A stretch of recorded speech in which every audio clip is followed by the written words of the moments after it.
Dando continuidade às palestras da segunda semana de aplicações operacionais ao preparo e emprego, o próximo palestrante será o professor Dr. Gregory S. Parnell, diretor do SIGE System Design and Analytics Laboratório da University of Arkansas. Currículo do professor Dr. Gregory S. Parnell. Dr. Gregory S. Parnell is a professor in the Department of Industrial Engineering, University of Arkansas, and is director of the MS in Operations Management, largest graduate program, and the MS in Engineering Management program's 40 largest program. His research focuses on decision and risk analysis, systems engineering, and resource allocation in the areas of defense acquisition, national security, homeland security, and R&D planning. He's editor of Trade-off Analytics, Creating and Exploring the System Trade Space, co-editor of Decision Make for System Engineering and Management, 3rd edition, and lead author of the Handbook of Decision Analysis. He is a past president of the Decision Analysis Society and the Military Operations Research Society. We previously taught at West Point, the U.S. Air Force Academy, the Virginia Commonwealth University, and the Air Force Institute of Technology. He has a PhD from Stanford University and is a retired U.S. Air Force Colonel. Neste momento, gostaríamos de convidar o professor Dr. Gregory S. Parnell para iniciar a palestra intitulada Cognitive Biases and Decision Traps.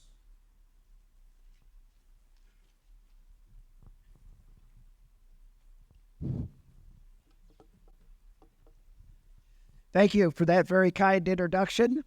I'd like to talk today about two important challenges we have.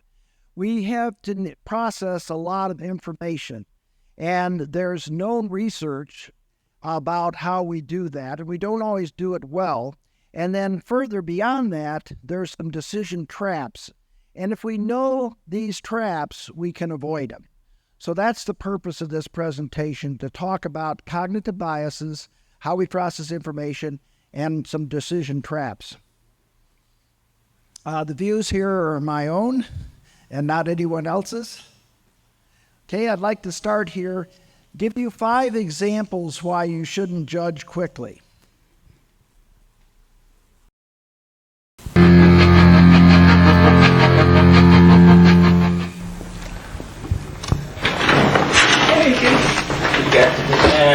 Come on.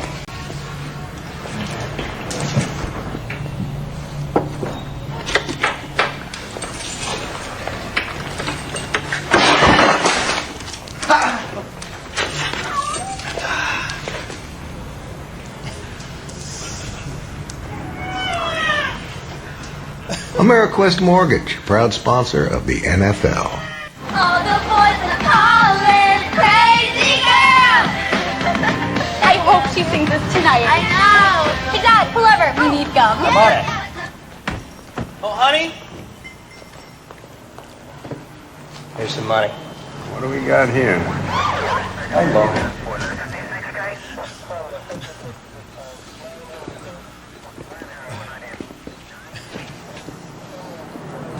Given him a mild sedative, so he can be able to go on tomorrow.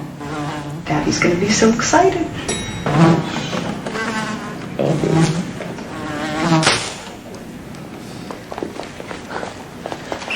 That killed him.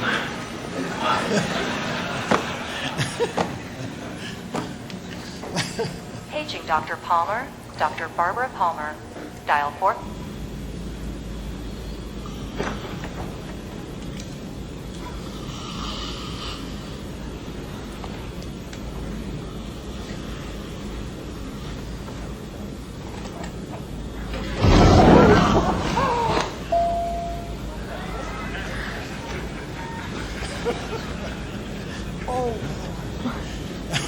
Howdy, folks.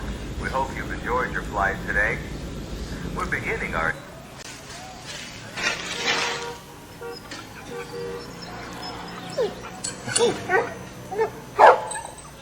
Look at the cute dog.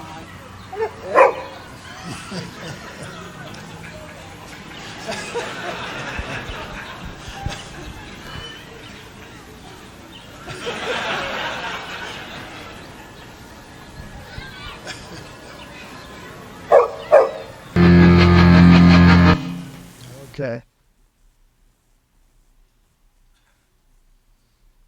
Okay. Now to talk about the presentation, we'll talk about what the definition of cognitive biases are and decision traps, and then why do we care? Strategically, why do we care? I'll give you some examples from very important things that have happened in national defense. And then we want to make sure we can identify the biases and the decision traps and how we can avoid it. So here's the basic definitions. A heuristic is something that helps us. It's a simple procedure, and we can use it many times, and it works. So we learn over time to use that as part of our process. But sometimes it's imperfect, especially in more complex problems.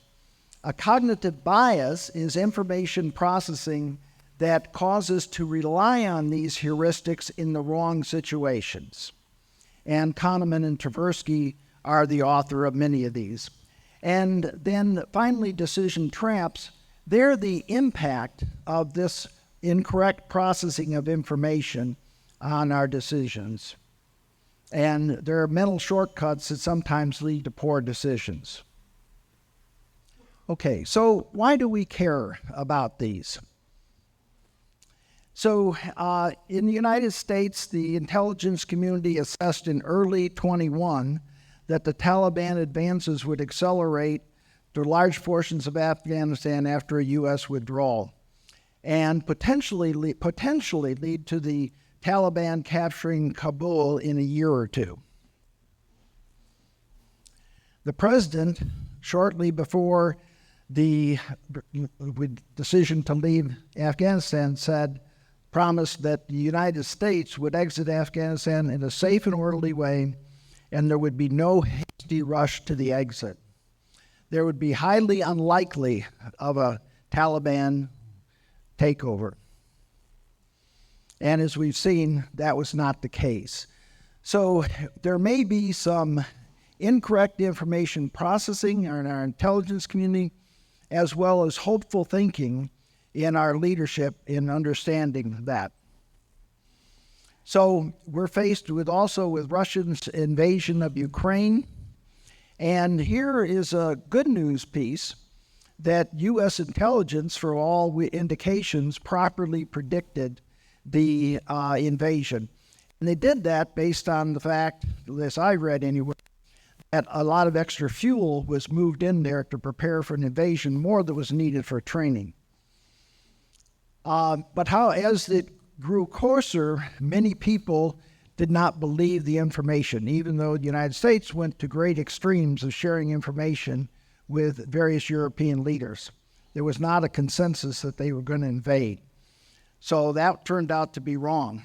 And then the next thing that happened is the conventional wisdom is that Ukraine military would fold under attack by the Russians.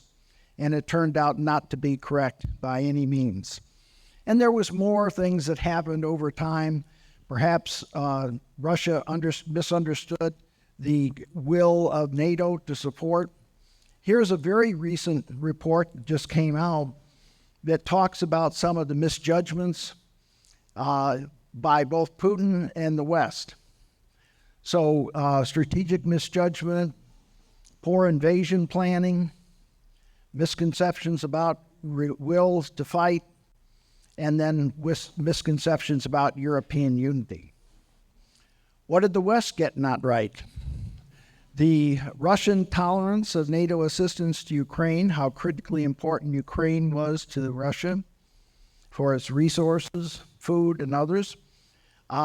They overestimated Russia's escalation tools and options, and then they didn't understand how insular Russians' decision-making worked. So a lot of misconceptions, a lot of improper processing of information. So if we look at John Boyd's OODA loop, which many of you are probably familiar with, the OODA loop starts with observations, goes to orienting, figuring out where we are, then to a decision, and then to action. So cognitive biases affect the observations They affect how we think about those observations and ultimately our decisions. And that's why we care about cognitive biases. We're going to start cognitive biases and then move to decision traps. So here's some references. There's several books on uncertainty, heuristics, and biases. This is a book on decision trap. Here's an excellent book on thinking fast and slow. And this book makes the point that there's really there are two types of thinking in decision making.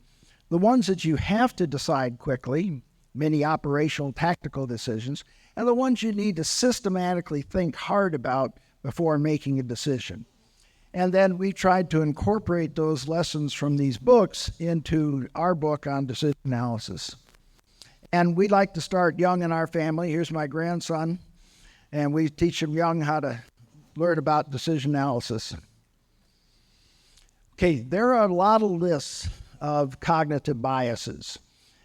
And here's some of the major ones you can see. And I'm going to pull it down to some of the basic ones. And I even have some test questions, so you'll get a chance to test how you interpret this data. So here's a list. Again, a cognitive bias is a mental error that caused by oversimplification of the information processing, and it's something that occurs over and over again. And here's a list of the biases. The first one is about framing, and it turns out that how we frame the question influences how people will answer it. The second one is the bandwagon effect, and this talks about how people will jump on the bandwagon and go along with that organization. Confirmation bias, we only look for information that confirms our existing beliefs, as opposed to we should be looking perhaps for information that disconfirms our beliefs. Water here a second. Okay. Here. It's where to stay. Thank you.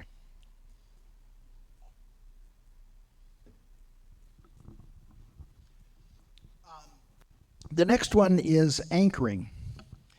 It turns out that we anchor on information that we heard before we make a decision, even if it's irrelevant information, can cause us to assign a different likelihood of something happen. Availability bias means that things that we hear quicker to our decision have more weight, even though statistically they shouldn't. They should all be equally weighted, perhaps. Base rate bias means we should go back when faced with uncertainty, not just the immediate things we know, but go back and look at all the data. The certainty illusion, many times we think that outcomes are certain when in fact they aren't certain. And so we have an illusion. Hindsight bias is looking in hindsight, we always were right? Because we have in hindsight, we can adjust our views. Representativeness bias is how we represent the data has an impact. Recency is similar to availability. It's how recent information has more impact. The self-serving bias and motivation is we tend to interpret data and information in a way that favors our recommended decision or solution to a problem. That's the and then finally the sunk cost bias. And this bias says to avoid this, we should ignore all prior expenditures and should only look forward as we think about alternatives. So here's the list of them. I'm going to talk about these 5 different ones and give you some very specific examples and ask for some audience participation in the examples. So, framing. People react differently to a particular choice depending on whether it's a loss or a gain. And this is a famous result here from research. So we're asked to choose between 2 treatments for people affected by a deadly disease. The first one is framed in a positive manner. It says treatment A saves 200 lives, and treatment B has a 1/3 chance of saving all 600 and a 2/3 chance of the probability of saving no one. And then the negative one turns that around and says there's a 400 people will die, and there's a 1/3 chance that no one will die, and a 2/3 probability that 600 will die. So we have a positive interpretation and a negative one. Now, how many people think that these two situations are equivalent? Raise your hand. Okay, got a few hands. Okay, so mathematically, amazingly enough, these are equivalent statements, right? But how do people interpret them? If you give them the positive view that you're going to save 200 lives, 72% will pick treatment A. If you give them the negative view, it flips around completely, and 78% pick treatment B. So what this says is about that we have to be very careful how we phrase the questions, because the answers can change. And if you're married, you probably understand this. Okay, have to be very careful how you phrase the questions. And so this is famous results. This has been duplicated in numerous studies over time. And politicians take advantage of this, pollsters take advantage of this, but it's important to realize the framing shouldn't have an impact, but it does. Okay, here's another test question. So here's which of the two, they were going to flip 6 fair coins. Which of the two, A or B, is most likely? Okay, how many think A is most likely? Several hands. How many think B is most likely? Almost nobody thinks B is most likely. Okay? The answer is they're both equally likely. They are both equally likely. So if we calculate the probability of each one of these, it's 1/6 to the 6th. Probability, or 1/2 to the 6th. The probability is identical for both of them. So why do we think that this one is more unlikely? Why do we think that? Well, we go ahead. Yeah, we may think it's a conditional probability as opposed to them being absolutely independent. And the other thing is, if we can think of the things, we think, gee, this is much more likely, but we're not asking the question how many heads or tails would appear. We asked for that one situation, right? So we have to be very careful that we understand correctly the probabilities of uncertain events, because some events that appear to be significantly unlikely could be very likely, or just as likely as others. So if we get to gambling, of course we do it in Las Vegas and other places. After a run of 4 reds, what would your next bet be?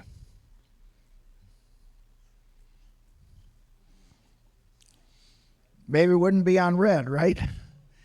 Okay, but it's the same odds, right? It's the same odds. The fact that if it's a fair roulette wheel, the same probabilities are going to occur regardless of what happened before, because they're independent. So here's another one. This is used by people that sell tickets to lotteries. I know the last 5 scratch-off tickets didn't win. The next one's got to be a winner. Right? Probably not. In the United States, we call lottery a tax on the mathematically disadvantaged. So people draw conclusions based on representative characteristics and often ignore the base facts of the situation. Okay, here's another quiz question. Talks about representativeness. Dawes did a research on Chief Executive Officer pet ownership as children. His survey reported a link between childhood pet ownership and career success. 94% of surveyed CEOs owned a pet, dog or cat or both, as children, and respondents stated that pet ownership helped them build character traits that were important to being a CEO.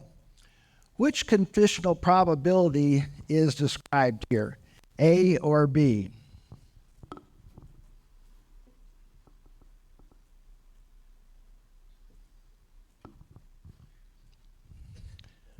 Okay, how many say A? Okay, a whole bunch say A. Okay, how many say B?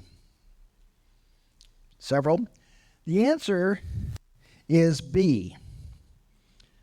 Now, if the first one was true, that the probability of CEO, what given you a pet ownership was 94%. How many of you owned pets as a child?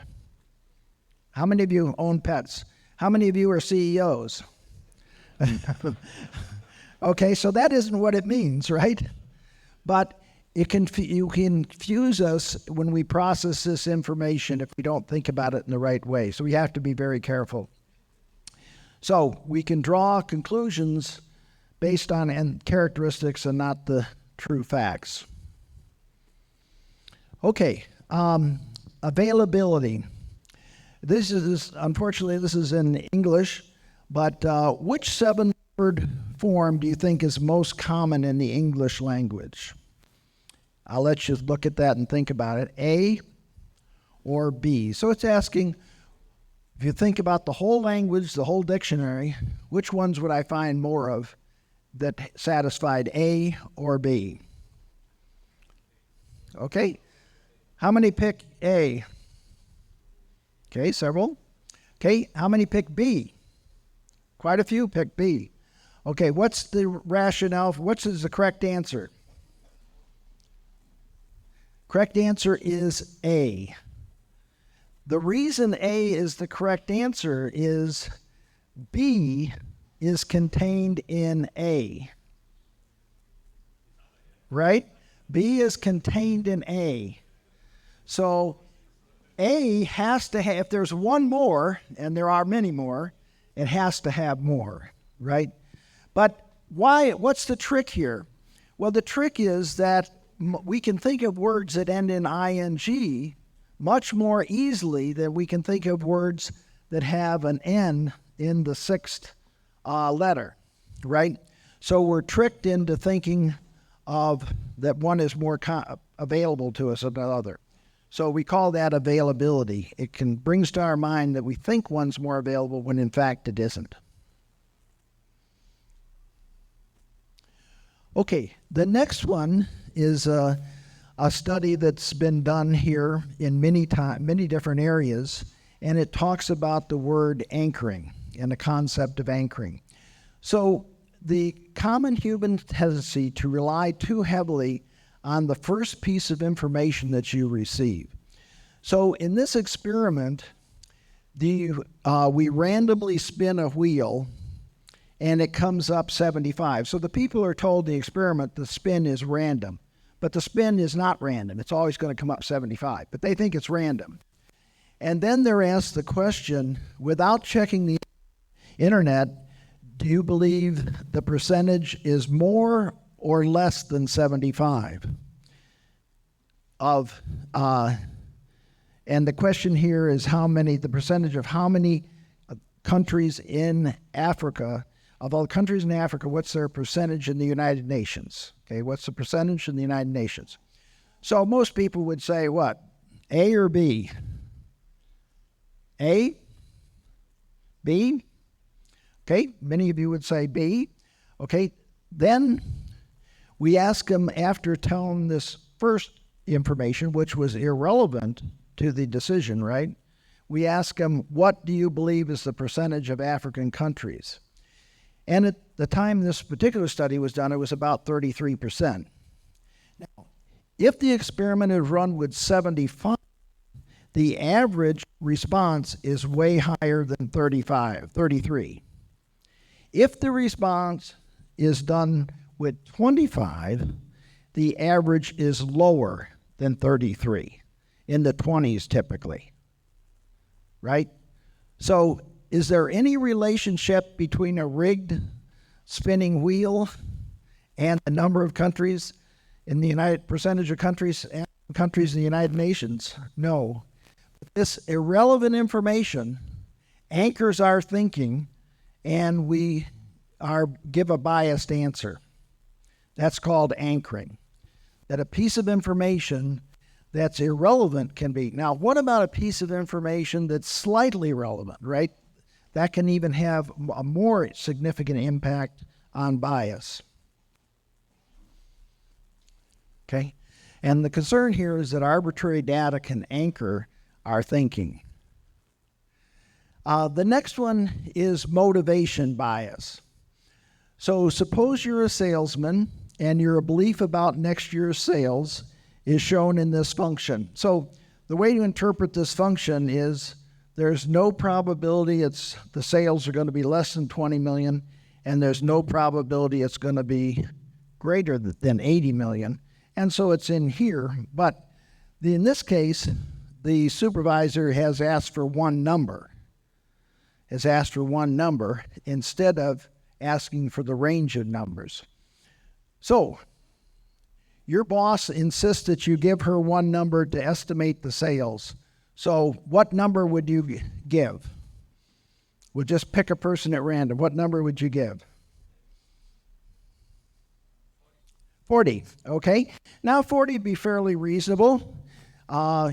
I'd say you made a conservative choice, right? You're picking 40. So there's probably a 75% chance it'll be higher than that, okay? Now, let's change the question. Your boss says, we expect a very difficult year due to the economy. If your sales estimate is not at least 60, you're going to have to lay off some of your salespeople. What number would you give her?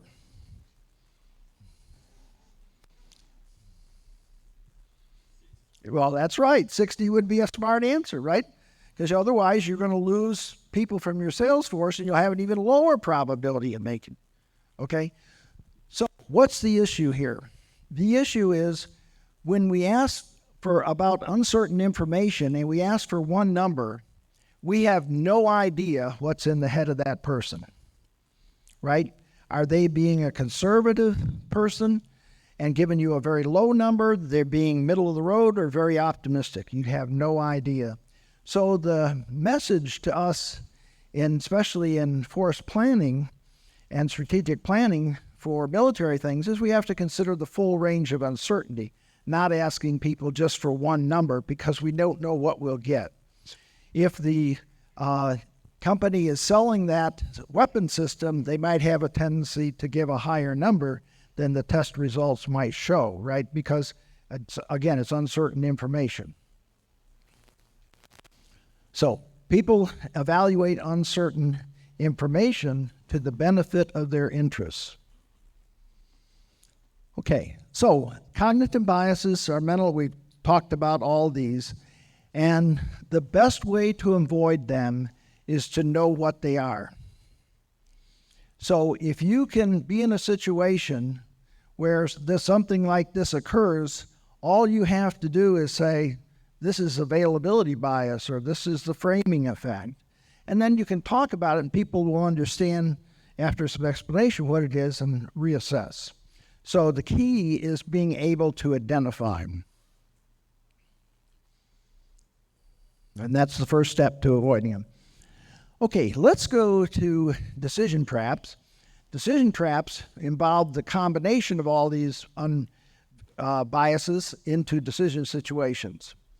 So how do humans make decisions?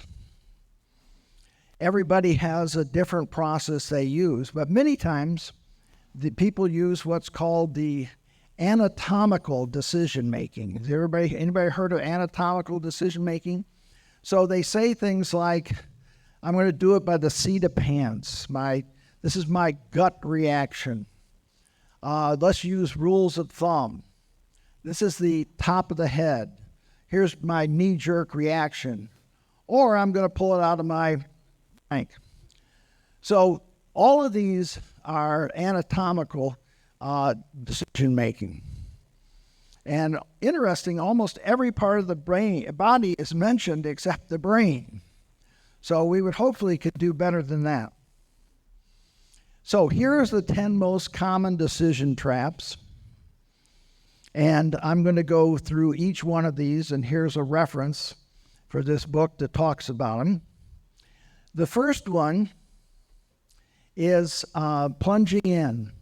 Start gathering data and problem solving before completely fully understanding the nature of the problem and the organizational decision process. So this one says, I have no idea what I'm doing, but incompetence has never prevented me from plunging in with enthusiasm. I call this the Nike decision making, right? It's just do it, is their symbol.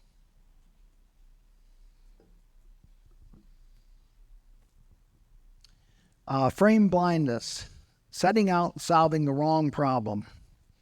So a group of people faced in a tactical decision might look around and think that this decision is fairly easy. Or they could step back a little and say maybe it's challenging. Or they step back and get the full picture and realize it's much harder than they think.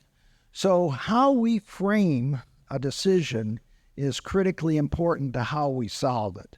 And if we frame it inappropriate or too small of a frame, we're not going to get an effective solution.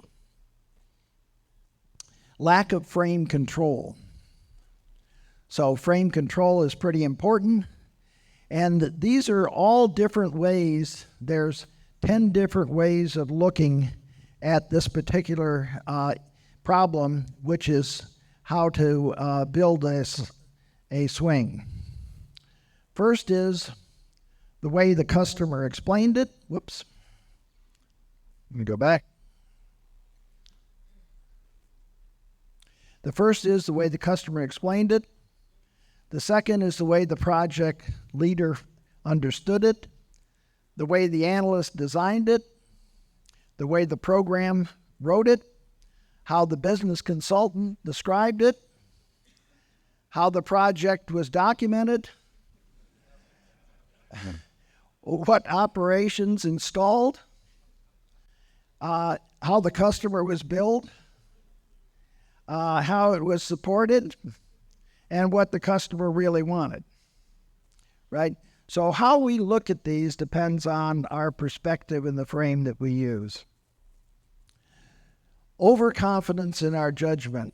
We rely too heavily on our own assumptions and opinions, and we can be overconfident. So here's a cat approaching an eagle, probably not a great idea.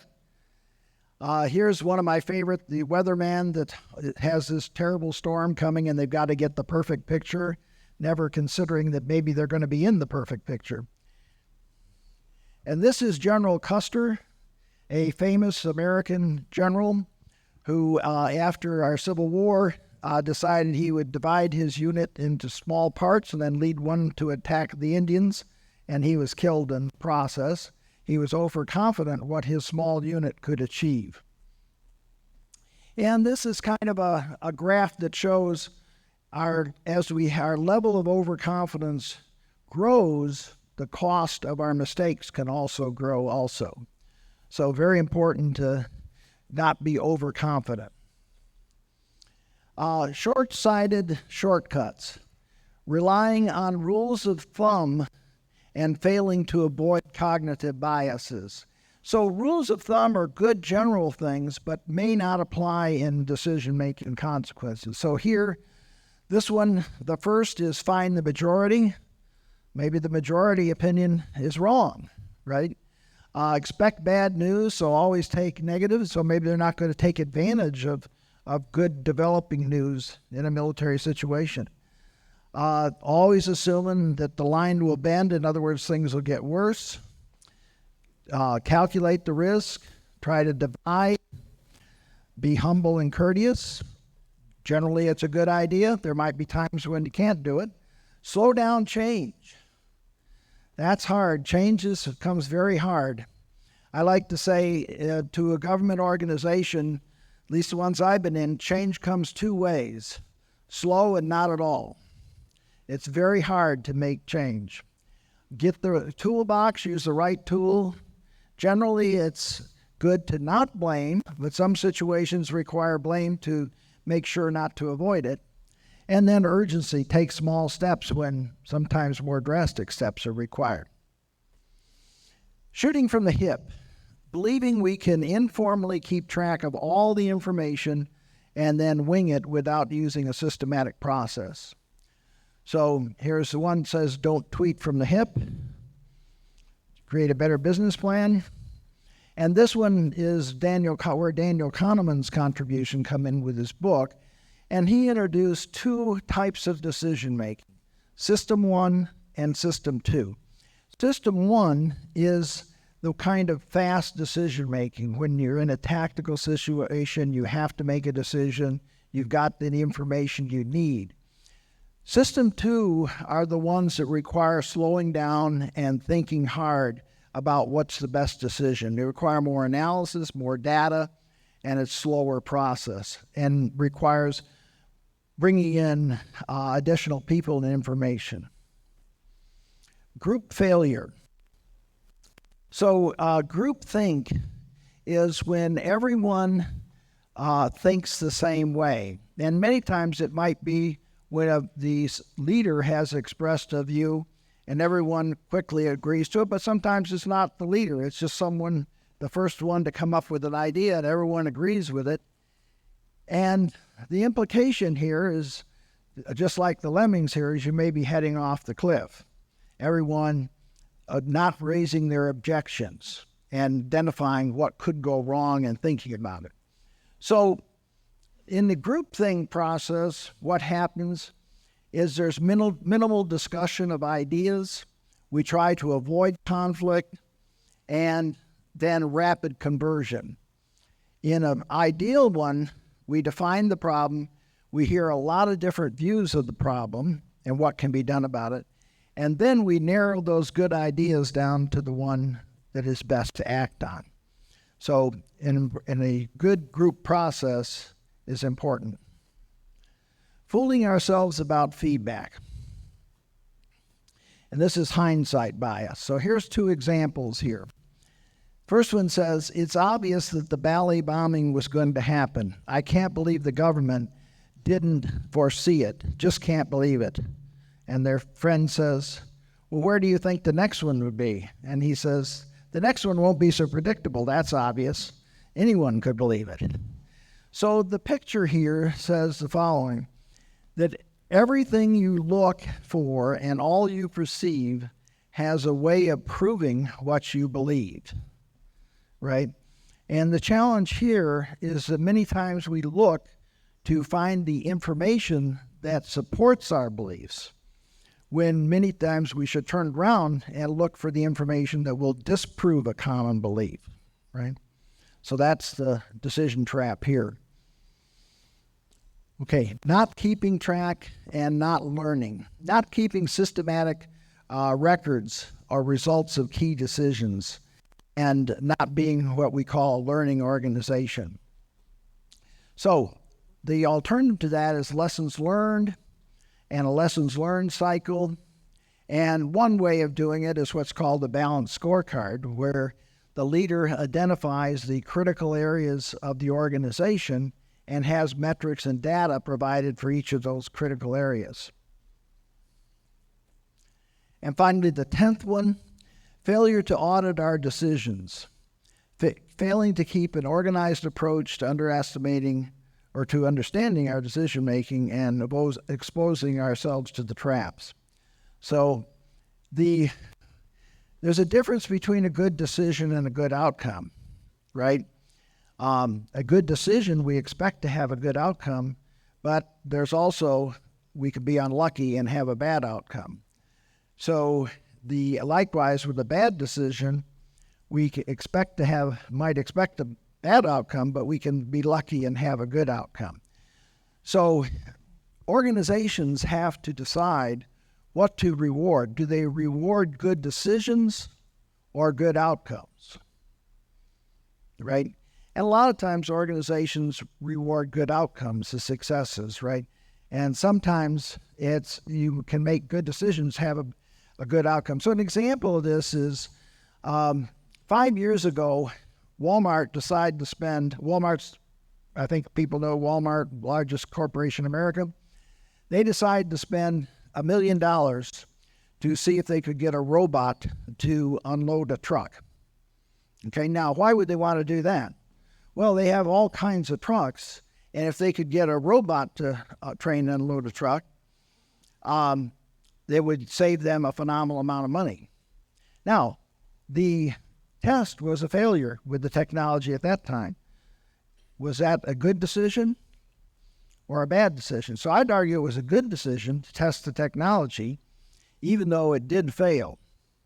And so 5 years from now, Walmart may be having robots unload trucks, but the technology wasn't ready for it at that point. Okay, so when we talk about the elements of good decision, it has to have these components. It needs to have meaningful information, clear values, clear logical reasoning, commitment to follow through, has to have the appropriate frame and good alternatives. And that's what we try to talk about in our book here.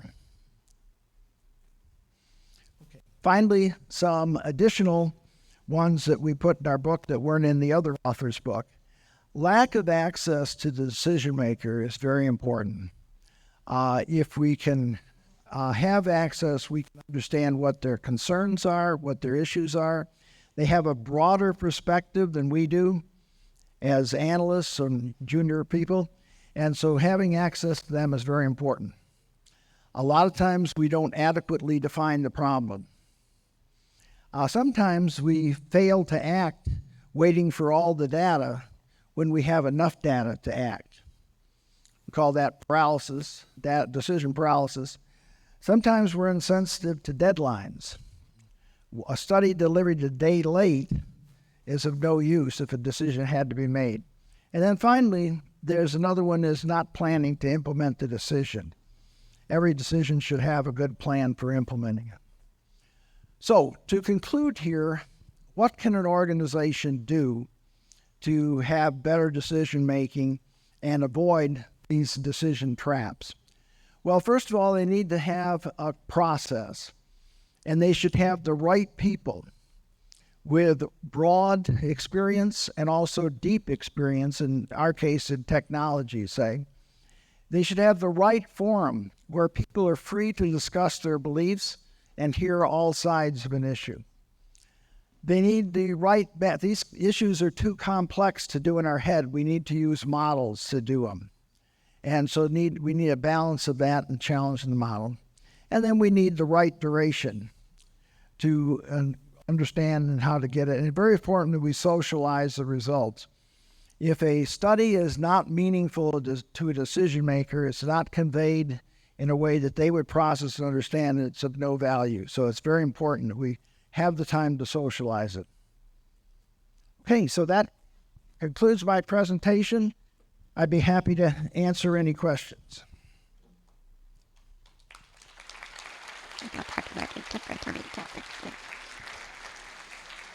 Weird.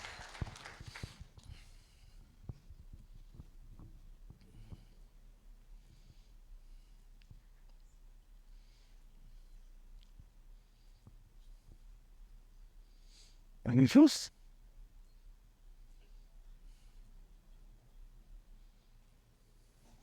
Morning again. Oh, sure. This. I've been working especially in the event signals or information, the presentation of information, especially in this context of people that likes numerical information, or in this frame, you never have numbers and or how would you what will be one example of doing this, especially this organization decision-making process? It comes to mind the FIMEA, Field Modes and Effects Analysis. Sure. That's very common in the engineering, especially aeronautical engineering industry. And I have been adapting FIMEA to decision-making following these steps. Could you comment in this example or other that could, say, materialize these recommendations of you? Right. So the techniques, FIMEA, Federal or Failure Modes and Effects Analysis, right, don't know anything about the process they're used. They're just the mathematics, right? So it's up to the users, as you said, to develop a process that brings the right people there. Because if you don't have the right people that have the knowledge to do the failure modes at the beginning, it's going to be a challenge, right? So the right people to me would mean designers who know about the technology, but also operators and maintainers who have experience with similar technologies. So the techniques can be good, but if they're not organizationally implemented, I think is your point, they can fail. Great point. Sure. What do you think about tactics of using an outsider with a different mindset to the social problem? Okay. I think that's extremely valuable. I've had the honor and privilege of serving on 6 National Academy of Arts, Engineering, or National Academy of Science, Engineering, and Medicine committees. And they were started by President Lincoln, who wanted to have outside experts help with government decision-making. So that's an example where they put together, we're not paid anything to do it, you do it as a volunteer, but we've worked on, I've had the opportunity to work on some of the most significant problems in the United States government by participating in these. Outside views can offer a different perspective. And sometimes we get locked into culturally to one perspective or another. So I think it's a great idea. And for technical work, it should meet the standard of peer review. And now, if it's classified, obviously you have to find a reviewer that is qualified to do that. But they should be able to withstand a peer review if they're quality work.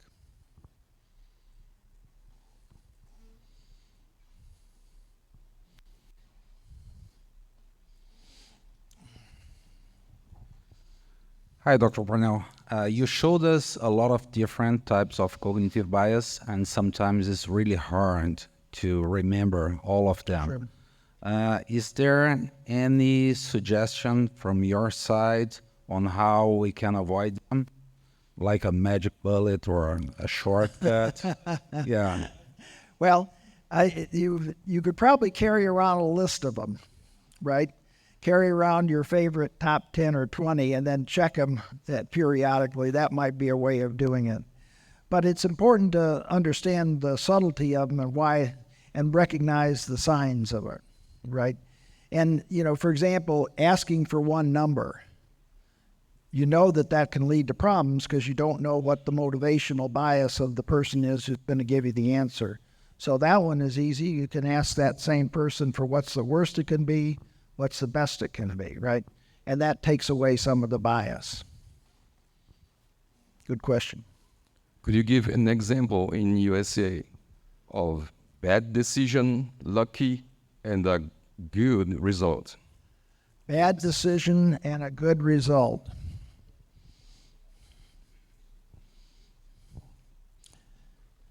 Well, I'm sure that many the decisions, elections might fall under that category, where many people don't like the politician, but they might like the results. Unfortunately, we also have the other case. They like the politician, but they don't like the results, right? So we have both situations. Hi, Professor. Excuse me, back here. So you were talking that it's a very complex process, the decision making, right? Do you have any studies regarding the use of artificial intelligence in this process? Okay, well, there's a few studies for it, but it's a pretty developing new area, especially generative AI. I studied artificial intelligence back in my PhD program, back in the dark ages, but it's changed dramatically, and the large databases have made a big difference, and they're being used. I asked my students recently, I teach a course to engineers, and I've asked them how many in their company are using it, and almost all of them are using it. One of them was not using it, was a company that works in the nuclear industry, which may be a good thing, right? They're not allowed to use it. But companies are treating artificial intelligence as a strategic initiative, and they're devoting time to train their people on the use of artificial intelligence techniques because they believe it has business value. Now, they're also extremely careful to not put proprietary data into any artificial intelligence system. So that's one of the reasons they're training their employees to be careful how to use it. And in our sense, classified information would be the parallel. We'd have to be very careful with that. I know that the United States Army, one of my former PhD students, is using AI in their studies of weapon systems. So I know that there's examples of it being used, and some are published and some are not. The best examples that companies are doing are probably not published because it's to their value to keep it, and some of the classified work is not published. Great question.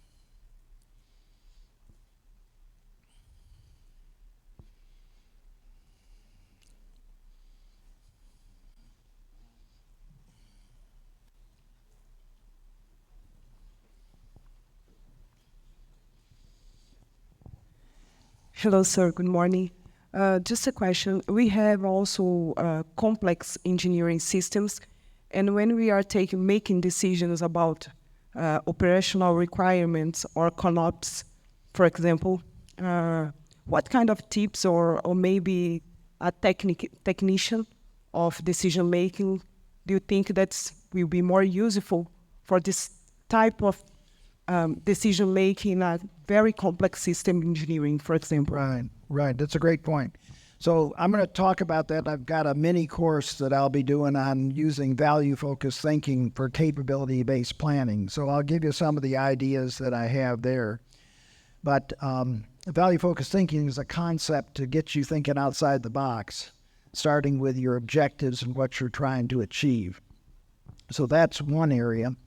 It's also, for very complex systems, you cannot intuit an answer. You've got to have models. And I argue for integrated models. And there's something called model-based engineering and model-based system engineering, which I'm sure many of you have heard about. And it's a major factor in the United States that we're embedding it in almost all of our engineering organizations. And part of it is young engineers are born digital. They aren't interested in paper and paper products. They're interested in digital. They were born digital with their iPhones and all the other kind of communication, and they expect to use that in their professional career. And so they're using concepts of model-based engineering to define systems and then also analyze, tying them to models and simulation in the same construct, right? So when a requirement changes, you can update your assessment of the impact on the system in minutes, not months. You can update it in minutes because you can propagate that requirement through everything, the rest of it, to see if what it impacted. Did it have an impact? If it did, great. If it didn't, great. If it did, you can try to figure out what to do. And it gives you advance warning by using.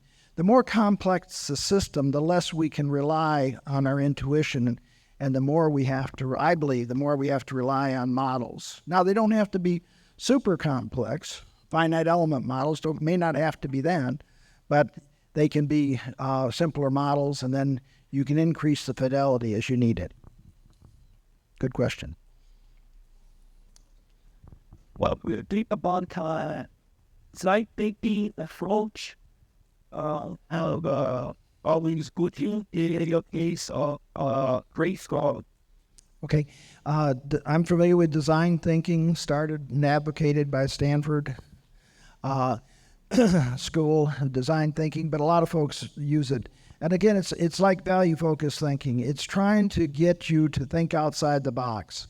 And don't just do things the way we've always done it. Take Elon Musk, for example.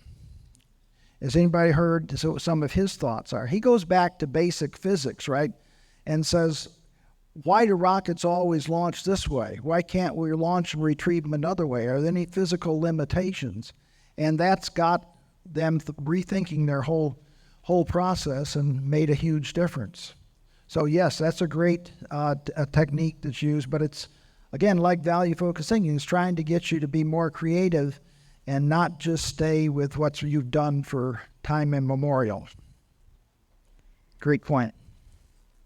Convidamos o coronel aviador Daniel Ferreira Manso a realizar a entrega de uma homenagem em agradecimento ao professor Dr. Gregory S. Parnell.